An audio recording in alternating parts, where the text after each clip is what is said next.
Welcome, Kitzur Shulchan Aruch, the abridged code of Jewish law, chapter 30. So it's the Isser Achilles Lashon Hara Nekima Natira. So we've got the prohibition of tale bearing, so Lashon Hara, slander, vengeance, and bearing a grudge. It's going to be an exciting chapter.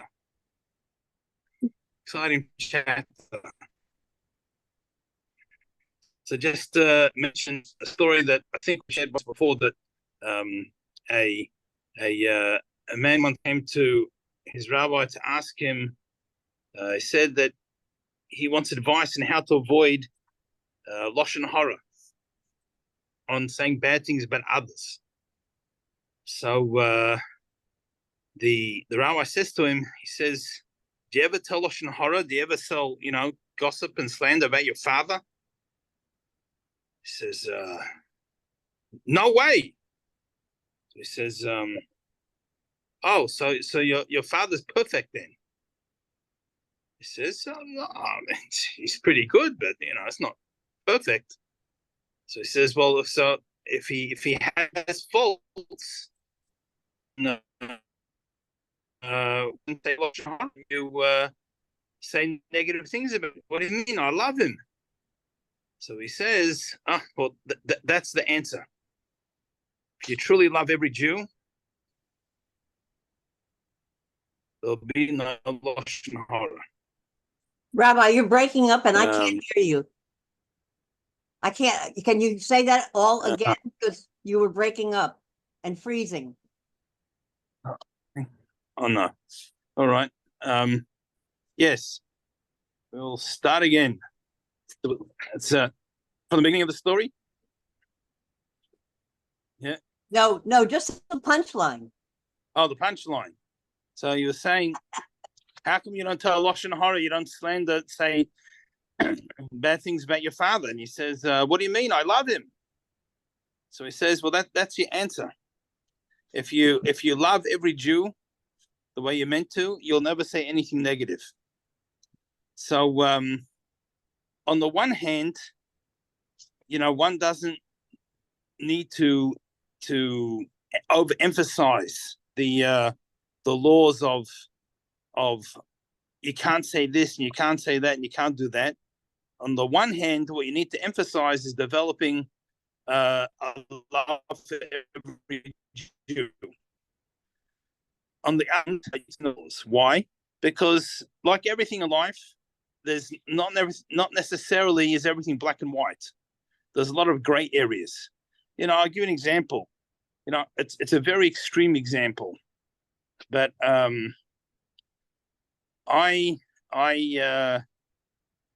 was for a period of time a principal of a special ed yeshiva high school, and the majority of the boys were good, fine boys who needed a modified learning environment. But we had a few boys that came instead of prison, or their last stop before prison, because we had a dormitory and we had a big brother program, and so some people, instead of being sent to prison, they were given one last chance. They were sent to our school, and I won't say 100% success rate, but majority, they were able, once they got some structure in their life, and they got a proper environment, they were able to be successful. But there was one boy who's actually, I don't think I need to say what he was in for, but it was not good, really not good. And a few years later, I got a phone call, as sometime I did, for a shidduch. He had been suggested as a marriage mate for someone.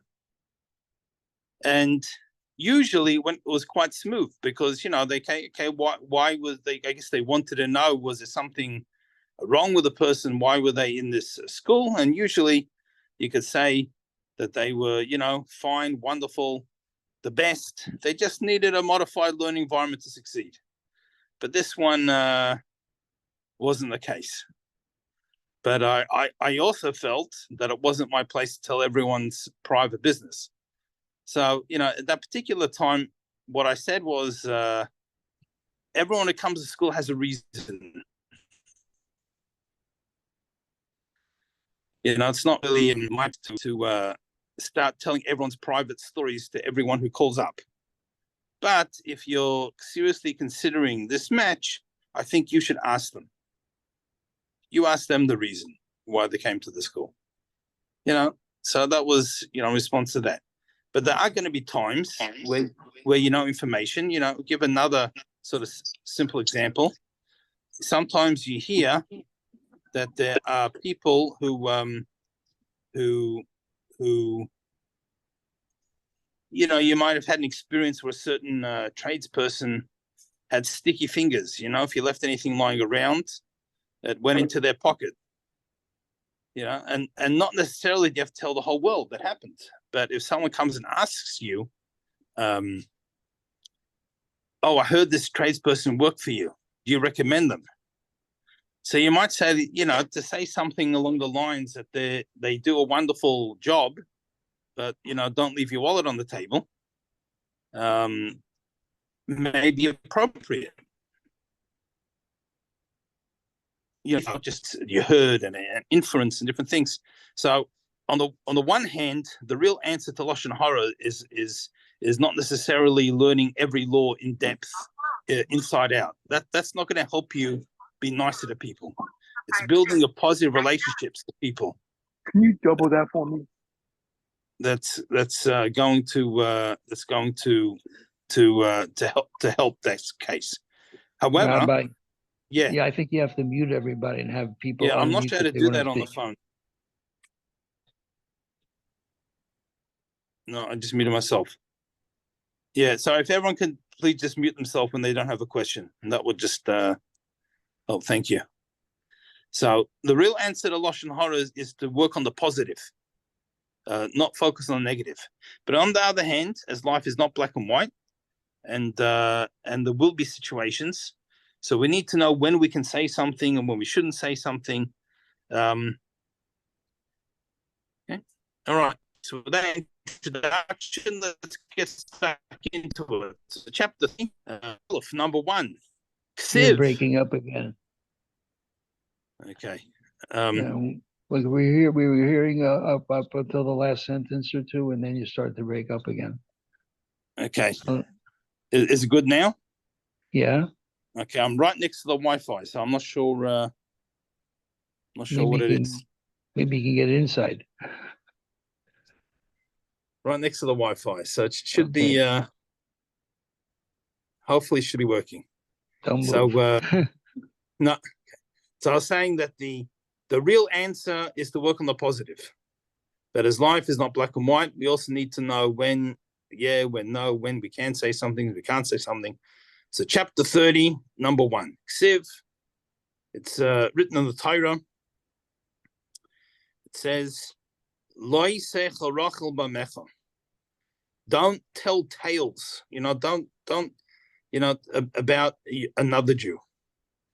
Now, so it's a Rachel. We're going to loosely translate it as tale-bearing. But Ezer Rachel, what's the definition of Rachel? What does that mean? This is someone who carries gossip. He goes to this one and that one. It says, Kach Amar Ploni, such and such said this. Kach v'kach shemalti al Ploni. I heard this and this about that fellow. So it's not necessarily negative per se. It's just a person going around and they have to start talking about others all the time. Now, Alpha Pishu Emes, even though it's true, what he's saying is 100% true.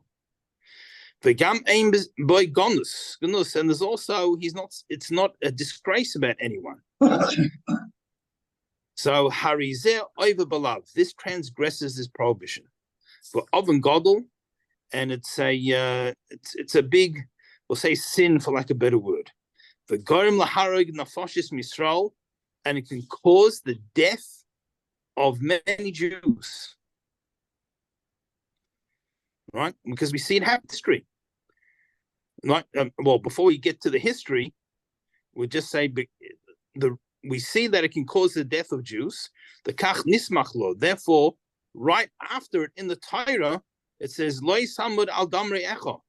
Don't stand by the blood of your fellow Jew, because it can cause the death. Now, on the other hand, we learn opposite from this. So on the one hand, we learn that saying things about others can God forbid be so terrible, like causing a blood to be spilt. And we're going to mention a story in a moment from the Novi where this happened. But it also teaches the opposite, right? There are times when you can say something. You might think that you could never say anything negative ever, but also it says don't stand by the blood of your fellow. And so, like for example, if this will be a time that say you know that someone has just a made up extreme example. I mean, obviously life is not always so black and white. Often life is gray, but this person is terribly violent, and they're being in prison, and they for their violence, and they have no self-control. And someone asks you, you find out, that they're dating your cousin. You may want to mention something to her about it. You don't stand, you're not meant to stand by the blood of others. So this is also the reason. It's the reason not to say something and the reason to say something. In other words, you have to see whose blood is being spilt. So where do we see that just telling stories, even though it's true, even though it's not negative, can cause death? What do we see? Say olmad ma'era ladoig adoimi. Go see what happened with Doeg the Edomite. What happened? Sha'amal Shol. He went and he told King Shaul, right? The great news. He told them that Achimelech, a person named Achimelech, gave King David, well, he wasn't king yet, gave David food and a sword. Now, even though this was true, it was true that he gave him the food and the sword. And it didn't say anything bad about Achimelech, because he hadn't done anything wrong. And even if Shaul himself, if he would have asked Achimelech, if he would have said to him, what did you do? He would have told him. He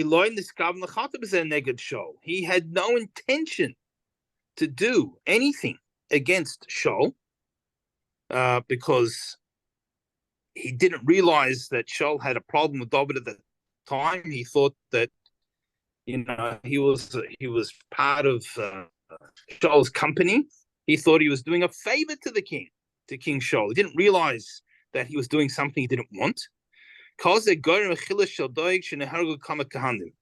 This caused that an entire city of Kahanim was killed. That city that sheltered David, the whole city was killed. So just in telling one story, someone told the story, he heard some exciting news, and he thought he'd just be the hero of town, the one that can tell all the exciting news. He knows what's going on in the world. And it caused the death of a large amount of people. So that's how serious it can be. So we have to think twice before we speak about others. Rabbi, I want to ask you a question. Yes. You're talking about gossip, and you're talking about protecting our fellow Jews. Gossip is very destructive and can be destructive, but gossip can also be a good thing to protect somebody.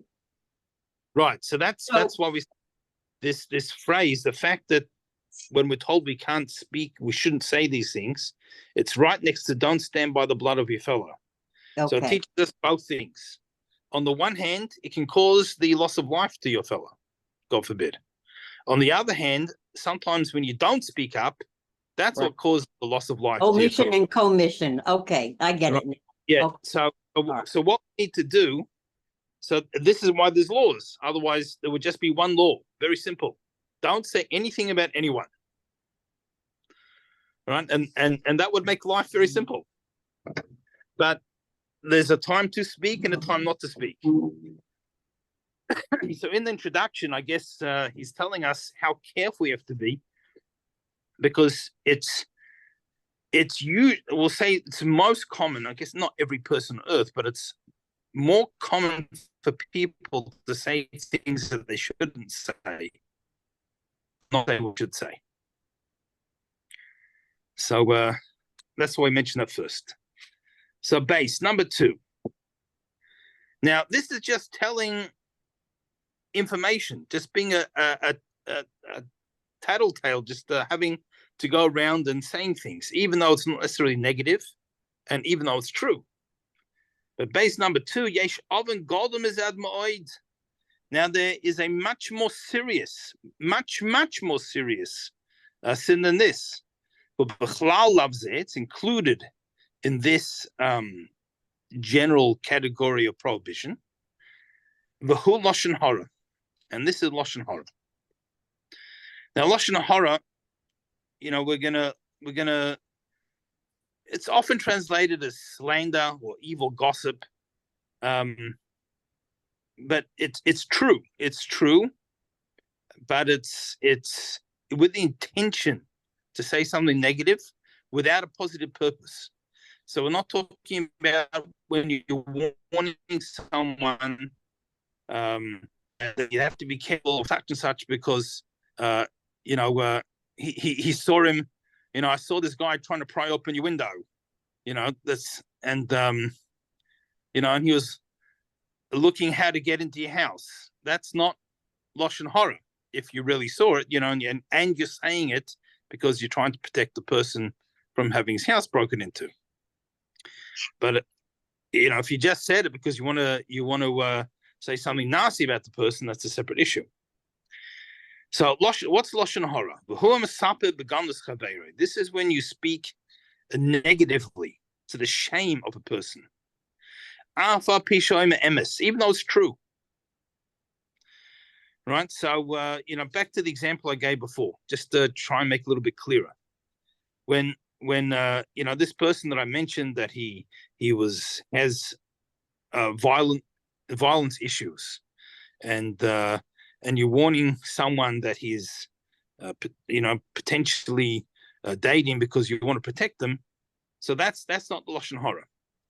But if you just happen to be in shul after davening and you want to say something good, you can, you want some juicy, would be the center of attention, and you say, "Oh, you hear such and such just got out of jail again for, he got in there for this violent act and that violent act." So it's true, but it's for no purpose. It's just to say something negative about another person. So that's the lashon hara. So we will learn, and we'll learn some rules of when it's to'elis. It can be helpful. Sometimes you need to say something because it's helpful, But generally, lashon hara was speaking about a situation. It's not going to be helpful. It's just negative. So the real definition of lashon hara is to say something that's true. Sheker, but someone who says something false, right? So they're just saying lies, negative things about someone. Nikra motzi shemra al chaveiro. This is called motzi shemra. We're gonna, we'll call it defamation loosely, loose translation. It's still obviously you can't do it, but it's a separate prohibition. Lashon hara is when someone tells the truth, and motzi shemra defamation, is when it's not true. Avabal lashon hara. Who's this person who tells lashon hara? He sits there and he tells people, "Kach v'kach asa ploini." Such and such, he did this and that. Kach v'kach haya oisav. Oh, and his parents, his grandparents. You know about his grandparents. You know what I heard such and such about this guy. He tells all these negative things, and we have to be very careful. Often Lashon Hara is not only, even if it's 100% accurate, it can be terrible. But even when you think that you're being helpful, you have to make sure you have the whole story. Right? There was a situation that was made famous by several speakers a few years ago, where there was this wedding, and at the chuppah there was no photographer. I know many years ago that was an issue, but today, without it's like, how can you have a wedding without a photographer, right? So there's no photographer, and just as the meal's starting, the photographer shows up, and he starts taking pictures, and people are saying, "Can you believe it? This guy comes so late to the wedding. What kind of photographer?" And this photographer, he starts getting cancellations.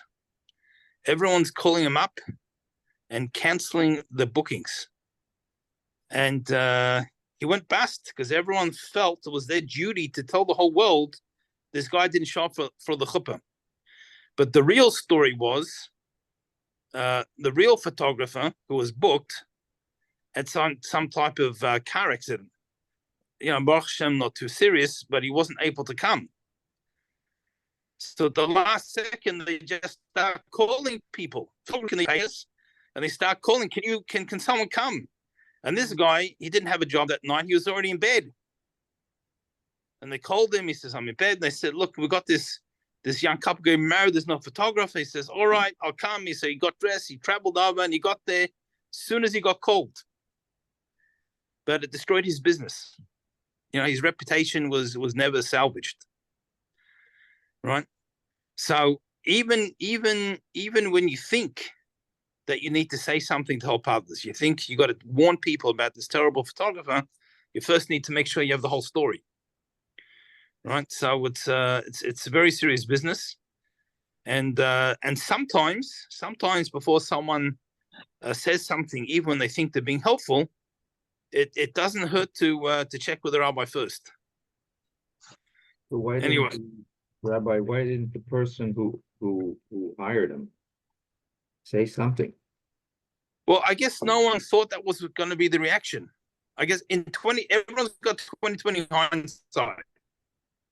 So I guess 2020 hindsight, they made a thank you to this photographer. And look, maybe they did at the end and half the people left. Maybe there should have been a thank you to this photographer who came at the last minute because the other one couldn't make it. It's quite possible. But I guess no one thought that people were going to start making all these calls. And even when the truth comes out, but it's like feathers in the wind. You don't know where it's gone, and who's heard it. So anyway, Alze Amakosov. So we have a verse from Psalms about this. Yachreis Hashem Kosisei Chalokos Loshim Deberes Gedolos. Says, may Hashem cut off all the smooth talking tongues, the tongue that speaks, haughty words. Right? So in other words, these people are just because they have to have a good story. That makes a problem. Now that's the person that tells it. The person that tells Lashon Hara, for Hamakabel Lashon Hara. Now, someone who accepts Lashon Hara, in other words, every time he hears a rumor, he believes it's true. Who Goroi Yosim in Oimroi. He, in a certain respect, is worse than the person who told the Lashon Hara. L'satim Gzardinim Alavoisa B'Midbar and Ella Lashon Hara B'Vad. This is the reason our ancestors, last week's Pasha, actually. Rabbi, isn't it a prohibition we're not supposed to listen to gossip? We're supposed to correct. walk away. So yeah, you should walk away. You should say, thank you, I'm not interested. I'm not right. But yeah, so being makabel, the truth is I just said about believing it, but right, even listening to it is also being makabel, accepting it. So staying there Only and making listening. it's only, if you stay to listen, it's only making it worse. Correct. So, so ancestors in the wilderness, the 10 spies came back with a negative report. So that was bad. But that's not what caused the generation. Between the generation is that the masses accepted this negative report and believed it. And it caused them to believe, or to get in a frame of mind where they weren't thinking clearly. And for a period of time, they thought, well, Hashem can't take us in. And that was the first Tisha B'Av. That was the beginning of us opening channels of negativity into the world. So that's how serious it is. So now again, on the other hand, you don't have to believe it, but it doesn't mean you have to ignore it. I'll tell you what I mean. We have the fast of Gedalia, right? Fast of Gedalia. Why do we have the fast? Nebuchadnezzar, king of Bavel, he came, he destroyed the Beis Mikdash, he destroyed large parts of Jerusalem, he killed many, many Jews. And he took away the kingship. He decided because he'd conquered before and they rebelled, he decided that you can't have a king from the house of David. They're not going to behave. So what did he do? He appointed a governor. He appointed this governor, Gedalia. Now, although, again, Beis Mikdash was destroyed, there was no king, there'd been destruction, so certainly things weren't as they should be. But there was still a Jewish majority in Israel. There was a Jewish government, and by Jewish government, I don't mean a government of Jewish people, an actual Jewish government, a Torah-based government. Gedalia was a good person, and it could have been the beginning of rebuilding. And then there was a fellow, he was descendant from King David, and he was jealous, essentially. He fooled himself that he was just righteous indignation, but really it was jealousy. How could this person, not from the house of David, how can he be leader of Israel? And he assassinated him. Now, what happened is there was, I don't want to call it secret police, but the security, Gedalia's security, got wind of this assassination plot. So this fellow who killed him, he was Gedalia's guest. He and his entourage were guests at Gedalia's Rosh Hashanah lunch. And the head of security warned Gedalia, he's going to try and kill you at this lunch. And he couldn't believe it. He wouldn't accept. He said, it's Lashon Hara, I'm not listening. How could, right after what has happened, Tisha B'Av, it's a year later, the destruction that a Jew would politically assassinate another Jew, and he refused to take any precautions. And unfortunately, he was assassinated, which was unfortunate for himself, obviously. But this was the end, because now, right after Nebuchadnezzar's come and conquered, now he's really coming back. And people didn't wait for him to come back. They fled. Jews fled to Egypt, to other places. That was the end of the Jewish majority, and was the end of Jewish government. So it was a terrible situation. And he didn't have to believe it. The example I gave before, when you get told such and such, yeah, he's a good tradesman, he's a good plumber, but he's got sticky fingers. You can simultaneously not accept it while also take precautions. In general in life, unfortunately, the way we have to sometimes look at people is maximum respect, but maximum suspect. You really don't know who's who. And when people are in your house, and you have to be careful of who they are and what they do. And maybe you can't leave people unsupervised. But taking precautions is not necessarily accepting the Lashon Hara. You have to sometimes have have a line sometimes. So Gedali, he wasn't just rumor mongering. He got it from a head of security. He should have taken precautions. So to a certain respect, he's held responsible. He should have taken precautions. He didn't have to believe it. But he still put precautions in place because there are ramifications of what can happen. And if it comes out it's not true, Malstov.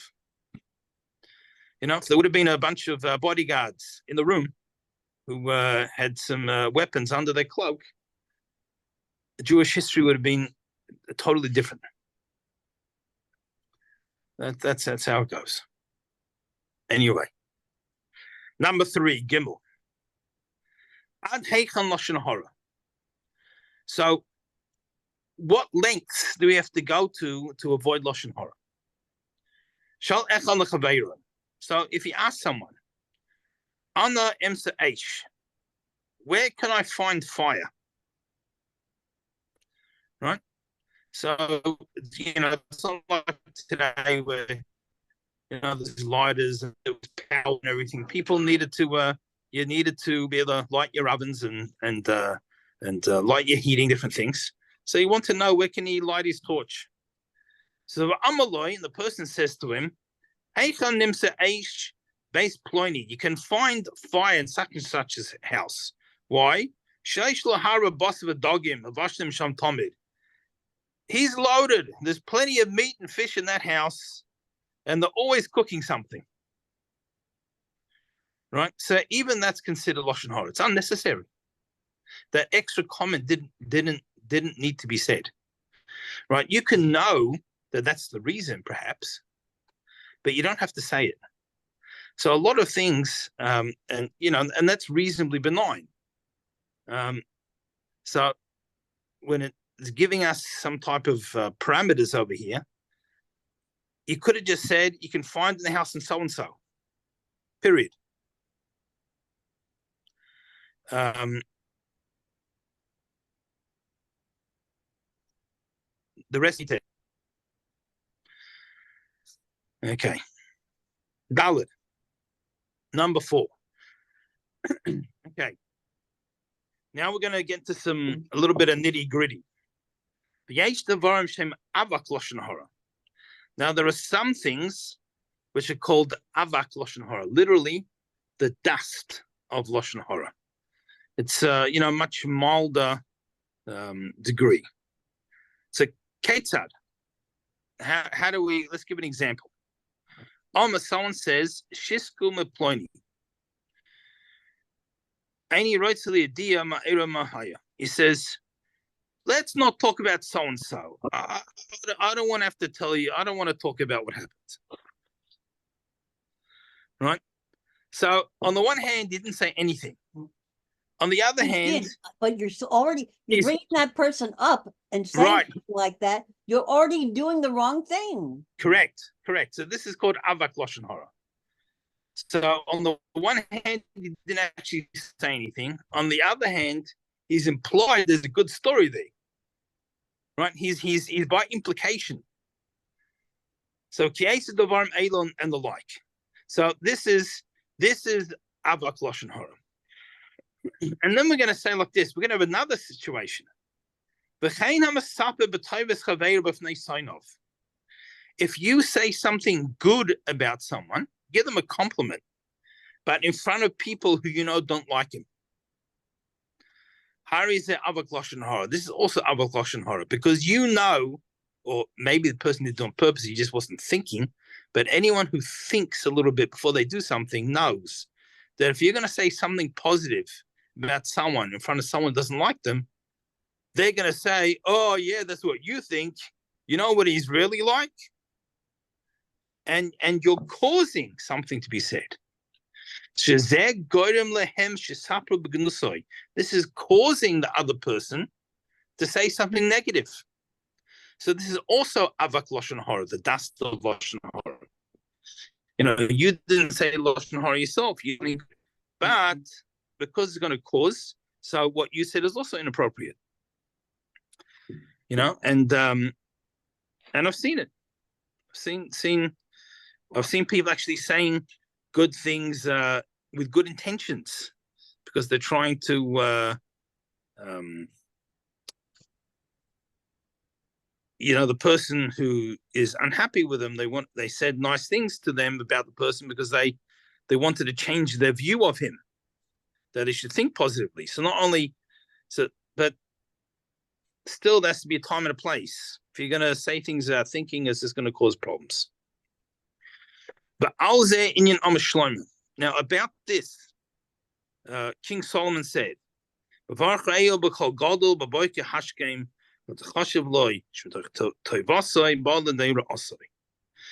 says, when you praise your friend with a loud voice when rising early in the morning, it's going to be like a curse to him, because saying the good things about him will cause him harm. This is where so King Solomon, he's speaking about in Proverbs, it's about this very situation where you say good about someone in front of someone who doesn't like them, and this causes negative. Okay, and another example of how not to do things.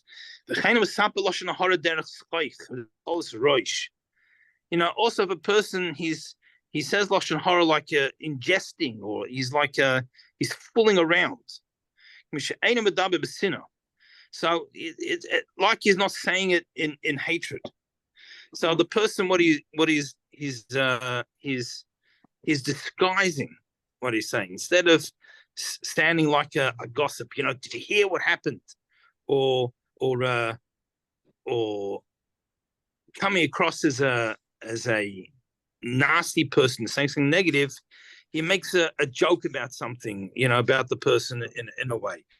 So he's disguising it as a joke, but but at least he knows it hurts. So this is another example of how careful we have to be.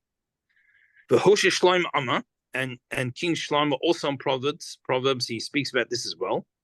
So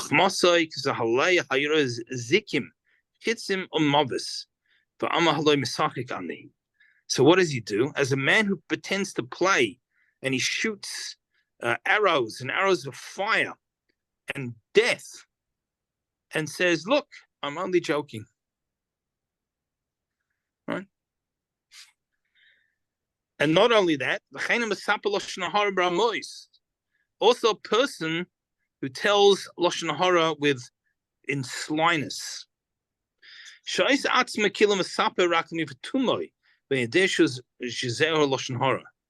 What he does, he acts innocent and pretends that something slipped without him even being aware of the significance of what he's saying. Shigarim boy. And when someone says to him, hey, that's not nice, Omer says, I didn't realize that was a bad thing. Or it was actually so-and-so, who did something like that. He hinted. So, you have these situations where people, also about this, it doesn't say it here, but we see in the Torah, these are one of the mitzvahs that it says, I'm Hashem your God afterwards. So several mitzvahs in the Torah, after it's mentioned, it says, I'm Hashem your God. Now, obviously, every mitzvah in the Torah comes from Hashem. So you could theoretically say, I'm Hashem your God after every mitzvah. So why is it only certain ones? It's always ones where you can pretend like you weren't doing something wrong, or you didn't mean to. Because no one knows what you're truly thinking. No one knows what was inside you. The only one who knows is Hashem. And therefore, afterwards, it says, I'm Hashem your God.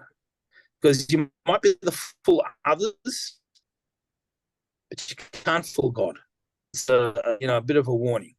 It's just given a classic example of this. One of the reasons that Yitzchok, Isaac, he didn't think that Esau was as bad as he was, because a lot of things that Esau did, if they were done for the right reason, it would have been a good thing. So, for example, he killed Nimrod. Right? Esau killed Nimrod. So now, if he would have done that for the right reason, he would have been a hero. Nimrod was an oppressor, he was a murderer, he was causing people to worship idols, he was forcing them, he was a despot. And if he would have killed him to free humanity, save humanity from the evil dictator, then that would have been a mitzvah. But that's not why he killed him. He killed him because he wanted his clothes. He had somehow inherited the clothes that God made for Adam, and he wanted those clothes. Killed him for his clothes. So Yitzchok, in fatherly, bias, thought my son Esau was a hero. He killed Nimrod, who threw my grandfather Avram in the pit of fire, and who was always murdering people, and he saved society. When really it was just to steal his clothes. He didn't care about anything else. So several mitzvahs afterwards it says, I'm Hashem, your God, to warn us. You can fool others. You can make other people think it was an innocent comment and you didn't mean anything. But at the end of the day, you can't fool God. Okay. Number 5. Now, it's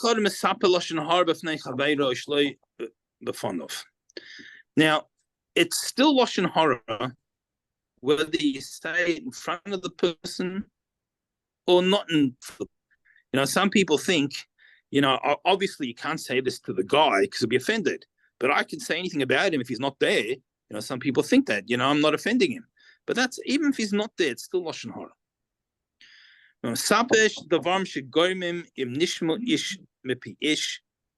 Because anything, or even if he tells things that are going to cause damage to someone, because people are going to pass it on, it's end up going to damage someone else, damage the actual person or his property. Or he only intended, by saying this story, he only intended that the person should get annoyed or scared. He didn't, he wanted the person to be intimidated. How is it Lashon Hara? All this is Lashon Hara. There's no jokes when it comes to these things. The Rabbi, say that again, please, because the first part was, I didn't hear it. Yeah. So we say, when a person, even if they just say something that can damage someone, but they say it, their intention is they just want to give the guy a fright, like a practical joke. Or they just want to mildly annoy someone. But still, this is part of this prohibition of Lashon Hara. This is, these things aren't jokes.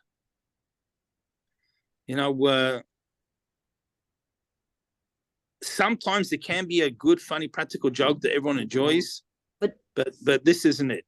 But don't we have a responsibility to warn somebody to be careful around that person? But So we don't yes, have to go in. We don't have to go into detail. Correct. So till now we haven't discussed when there's Ta'elus. Ta'elus we're going to explain later. There's a purpose. It's going to help someone. Right? So that's an exception. That then it's not Lashon Hara.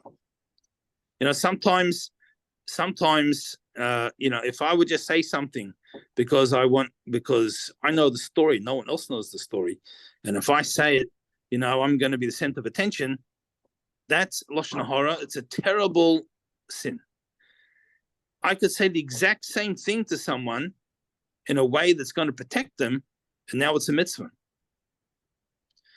So a lot of these things, it's why are you saying it? When are you saying it? Who are you saying it to? And also how are you saying it? So you are correct. It's a two-edged sword. And this is, as I said, this mitzvah is right next to the verse of don't stand by brother's blood, is to teach both. Don't say something that's going to cause the blood of the one you're talking about to be shed, either figuratively or literally, or, but also, if you do need to speak up to protect someone, to stop their blood from being spilt, either literally or figuratively, so that's why it's there, to show it's goes either way. It's have a family member, so that they okay, the second marriage has been 20 years, Baruch Hashem, but the first marriage, he ended up, he was a was a drug addict, and he had a lot of issues. So the another relative asked the person who gave a wonderful report about this guy after the breakup, said what happened, and they said, yes, we knew he had problems. So she said, so why didn't you say something when you were asked? Why just give this wonderful report? Oh, we just thought marriage would be the best thing for him.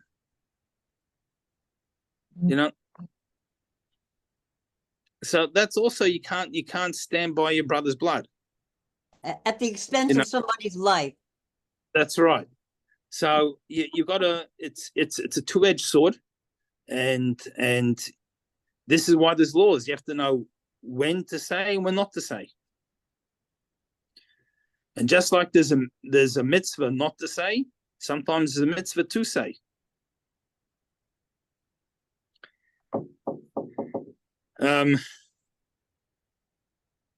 Now, one of the exceptions, or perhaps maybe exceptional the right word, but certain circumstance, in Kav Nemra the Varm B'fnei Shloisha, let's say something, and again we're talking about something true, was said in front of three people. No, it was said in public. Mistava Kav this Pasim Adava. We can presume it's public knowledge already. So again, if you just now, because you're bored and you want to gossip, you can't do that.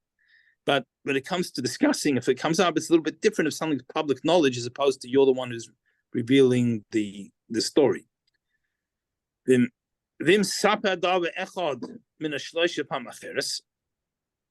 if someone's already told it, said this in public before, now it's not Lashon Hara. It could still be Rechilas, as we said, the tale-bearing. There's no reason to just go gossiping. There's no purpose for it. But it's not Lashon Hara anymore because it's public knowledge. Because if a person says something now, it's not to reveal it or to further publicize it. The whole world knows. Okay, so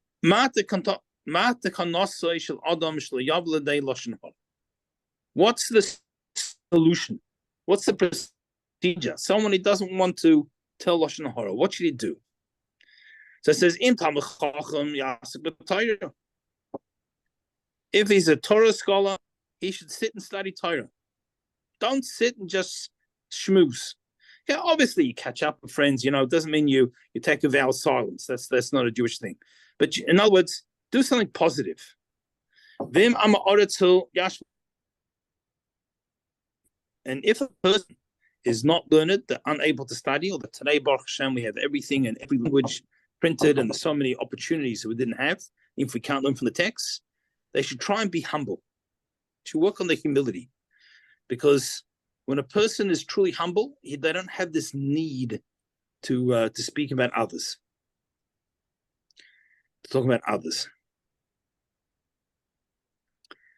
Okay. Number 6. Omer Rabbi Yirmiyah bar Abba. Rabbi Yirmiyah bar Abba said, this is from the Talmud in the tractate of Saita. It says, Arba kitos ein mekabes pnei shchina. There's 4 types of people who will not see the divine presence. In other words, when they pass on, they're going to be excluded. Who are they? Kas leitzim, scorners, they translate it, but that's lacking in English. People, everything is a joke. They see someone davening, put all the effort into davening, so they laugh at him because they think it looks funny, or they, someone's trying to get into Jewish learning later in life, and it's like, look at, what are they going to do starting a 40 or 50, whatever. Everything is a joke. They've got to, but not just the joke to be funny, a joke to make fun of things. That's very hurtful. That's a hurtful way to be. Yes. So though that's one category of the people, they don't get the divine presence in the next world. They excluded themselves. V'chasanaythim, these flatterers, again, there's nothing wrong with people. We're talking about, these are the people who are flattering all the wrong people for all the wrong reasons. Not because they're afraid of their life, they just want to ingratiate themselves with every low life. The chas shikarim, liars. The chas misapre lashon hara. And the fourth one are those who say lashon hara, those who slander others. Okay, it's going to bring a verse for each one to show us that this is the case. Kas leitzim. How do we know these people just make a joke out of everything? The Chsiv says, Meshech yadoi es loitisim. He says he withdraws his hands from the scorners. Right? So it's in the brackets. It says that the explanation is that Hashem, he withdraws himself from these people. He doesn't want to be with people. Just got to make a joke, got to make fun of everything and everyone that's positive. Kas Chanethim, these flatterers, the exhibit says, a flatterer can't come before him. Right? This person, again, look, there are times that people flatter the mafia because if you don't say it, you're in trouble. Right? We're not talking about that. And to give a nice compliment to someone is obviously a wonderful thing. But these people who just they got to ingratiate themselves with every type of whatever, they can't come to Hashem. Kash shikarim, the liars, the Chsiv, it says, Daiv shikarim lo yikain leneged einai. It says someone that tells lies has no place before my eyes. Now, just to mention, there's a time in Judaism where a white lie is also appropriate. It's again, there's not a blank license to say whatever you like as a white lie. But we know, for example, Aaron, Moses' brother, two people had a fight. He would say to one guy, hey, the other guy, he was supposed to be embarrassed. And he went to the other person. He says, I was just speaking to such and such. He said he wants to apologize to you, but he's embarrassed. And then when the two people would meet each other, they thought, each one thought the other wanted to make up with him. So they went and there is a place. That obviously wasn't true what it said, but there's a place. Just like with the Lashon Hara, there's a place to say something to protect someone. There is a place when you should speak the things. But all of these things, it's the motivation which makes a difference. And Kas Mesapre Lashon Hara, these people tell Lashon Hara, the Chsiv, it says, Ki loi kel chofetz resha, atale gur hara. Says, Shem, your God, you're not a God who desires wickedness, and evil won't stay with you. And again, Rashi brings down from our sages, what's the definition in the brackets? What's the definition of this wickedness? This is the person who speaks negative about others. That's considered one of the most extreme wickedness. Tzaddik ato Hashem le'goba magur chara. It says, you are tzaddik Hashem. You're righteous, and you don't want any evilness to live with you. And our sages explain, Kol etzanusa asira says any ridicule is forbidden unless a person is ridiculing idol worship. That you can make a joke out of. The Sivan says, and it happened at noon that Eliyahu mocked him. Right? This is referring to Elijah the prophet. He had a showdown, right, with the priests of Baal, and he said, you will offer your offering. We'll see if a fire will come down from heaven, and I'll bring offering to Hashem, and whoever the fire comes down from heaven, we're going to see that that's the truth. And they were trying for hours and hours and hours, and at a certain point, he was making a joke out of it. Tell them, try this, try that. It's so that you're allowed to do. But any other ridiculing, it's inappropriate. It's very poor character traits. It's not what Hashem wants. It's not the Jewish way. All right. Any questions?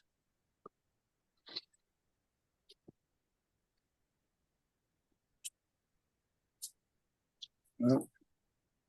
All right. So we wish everyone a wonderful week. Guess next week we'll be back to Sunday as usual. But I was traveling yesterday, and look forward to seeing everyone in good health next week, God willing. Thank you, Rabbi. Thank you, Nice to see Rabbi. everybody. Have a good week. Thank you. Good Stay week, safe. everybody. Take care.